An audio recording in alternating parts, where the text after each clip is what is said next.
ఖచ్చితంగా. లేదంటే ఆయన వింత వింత వాక్యాలు చెప్తాడు అనమాట.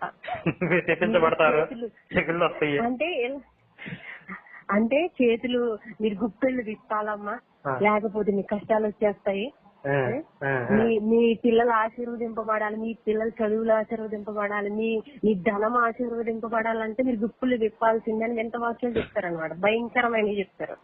అంటే వెనక నుంచి గెంటుతా ఉంటారు, తెండి తెండి తెండి, కానీ డైరెక్ట్ గా తే అని అడగదు. సో నేను టెంపుల్ కి వెళ్తున్నా, నేను ఇప్పటికి చాలా టెంపుల్ దర్శనం చేస్తాను కదా, అక్కడ ఏ పూజారి వింత వింతగా మంత్రాలు చదవరు. అసలు మిమ్మల్ని కానుకలు ఇవ్వాలి లేకపోతే అని కూడా అడగదు. ఒక 10 రూపాయలు పెడితే ఆయన మాకు అంత శతగోపం పెట్టి ఆశీర్వదించి మంచిగా అర్చన చేసి పంపిస్తారు. సో అక్కడికి వెళ్ళిన తర్వాత ఒక కొబ్బరికాయ గుట్ట